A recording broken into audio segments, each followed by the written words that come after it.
rejoint Mme Saïdi. Toutes mes condoléances. Il faut que nous parlions des funérailles de votre fils. Souhaitez-vous une cérémonie militaire? Oui, c'est important pour lui. Faites le nécessaire. Il est évident que la mort d'Aïssa aurait pu être évitée. C'est un bahutage, une transmission de tradition qui a mal tourné. L'affaire va être qualifiée en homicide involontaire. Aïssa vous a-t-il parlé de ses premières semaines à l'école militaire? Il était épuisé. Il me parlait de réveil en pleine nuit, de tas de choses stupides et humiliantes. Il y a dû y avoir un malentendu au départ. Le cimetière militaire concerne les soldats tombés en opération extérieure. On sait tous que c'est à cause de votre bizutage de merde que mon frère est mort. Saint-Cyr, l'armée et le système, ils sont tout aussi responsables du décès d'Aïssa. Ils l'ont buté, maintenant il faut qu'ils échouent. Faut qu'ils lui rendent les honneurs. L'honneur, c'est aussi l'image. Pour qui allons-nous passer si nous renvoyons nos élèves à la première erreur? Vous appelez ça une erreur? J'appelle ça une faute. Tu vas décider pour les morts, tu vas décider. Bonsoir Pascal. Bonsoir Mohamed. Vous avez rencontré le réalisateur Rachid Ami. Oui. Il parle d'un drame familial. Absolument. Alors, il raconte l'histoire de son petit frère, Jalal Ami, 24 ans, élève à l'école militaire de Saint-Cyr, qui, en 2012, mort noyé suite à un bahutage. Alors, un bahutage, c'est en principe un rite de transmission. Souvent, ce sont de simples bizoutages. Et il est mort suite à une noyade. Rachid Ami raconte ce film de son point de vue, puisque c'est son point de vue, de grand frère. C'est pas du tout un film de colère, ni un film revanchard, antimilitariste, pas du tout. C'est un film très nuancé qui démolit beaucoup de clichés et notamment lors de cette confrontation entre le grand frère qui est l'image typique du banlieusard loser et son petit frère, celui qui va mourir donc, qui vit à Taïwan, qui étudie Sciences Po, qui connaît le chinois et qui va rentrer dans l'armée. Je vous propose d'écouter le réalisateur après un petit extrait. T'es en France, tu te lèves un matin, tu fais une formation, ce que tu veux.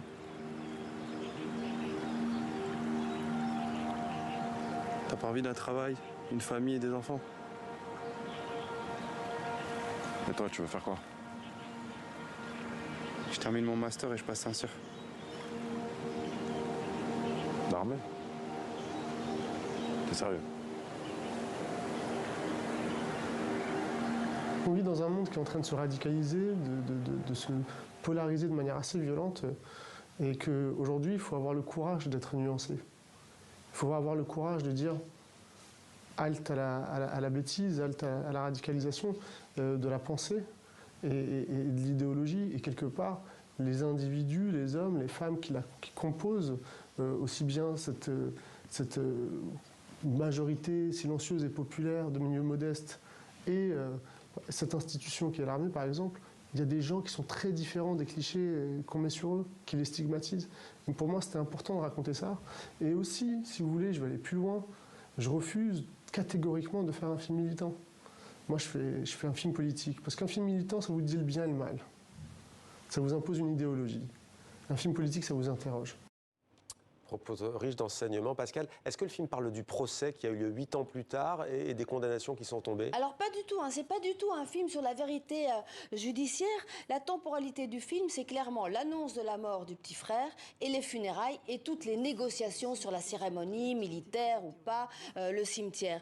Il y a des flashbacks, donc ça, cette partie-là, c'est en France. Il y a des flashbacks en Algérie, l'enfance, la montée des islamistes et puis l'exil avec leur mère. Et puis à Taïwan, où les deux frères se rencontrent et c'est le dernier moment qu'ils vont passer ensemble. Dans la vraie vie, dans la vraie histoire, bien sûr qu'il y a énormément de colère. À l'issue du procès, Rachid Ami, donc le réalisateur, s'est levé devant les juges et il a dit « Je vous remercie d'avoir trahi mon frère, vous m'avez déçu et vous avez déçu la justice. » Et je vous propose d'écouter en quoi consiste cette trahison. Il y avait 7 prévenus. Il y en avait 5 qui, à mes yeux, étaient coupables. Il y avait 2 vrais innocents, quand même, dans ce parc de prévenus. Et il n'y en a que 3 qui ont été condamnés à des peines allant de 6 à 8 mois de prison avec sursis pour homicide involontaire.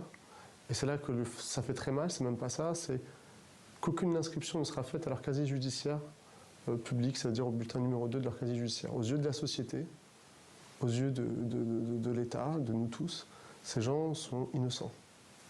C'est pas marqué. Et c'est ça qui a été une trahison pour moi. On sait tous que c'est à cause de votre bizutage de merde que mon frère est mort. Bahutage, pas bizutage. Et c'est quoi la différence? Bahutage, ça donne le droit de tuer.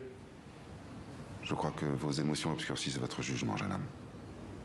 Et dans le film, Pascal, le réalisateur Rachid Ami, le grand frère du défunt, est incarné par Karim Leclou, que vous avez aussi rencontré. Alors imaginez-vous la difficulté pour Karim Leclou d'incarner ce grand frère qui a vraiment vécu la perte de son petit frère et qui à tout moment peut dire non, c'était pas comme ça, j'avais pas cette émotion-là. Heureusement, le réalisateur a réussi à mettre ses émotions dans une petite boîte, ça sert dans la vie, mon cher Mohamed, et il a laissé ses acteurs jouer leur rôle. On l'écoute.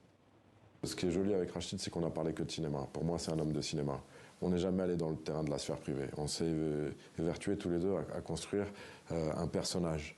Et du coup, ce que je joue, c'est pas, on n'a pas été dans le travail de mimétisme ou de copier la démarche de Rachid, ou même sa démarche intellectuelle. Bien sûr qu'il y a une justesse du sentiment qui lui appartient, et il me dirigeait. Mais après, c'est un personnage totalement indépendant. Pour moi, de Rachid. C'est-à-dire que c'est un personnage qui effectivement, il y a ce fond d'affaires et il y a une transposition de sa propre affaire, mais pour autant, je ne peux vous parler que de cinéma, et je trouve toute la pudeur et la dignité de Rachid sur ça, en question de sphère privée, admirable. Elle m'a touché. C'est le décret ministériel concernant les funérailles d'Aïssa.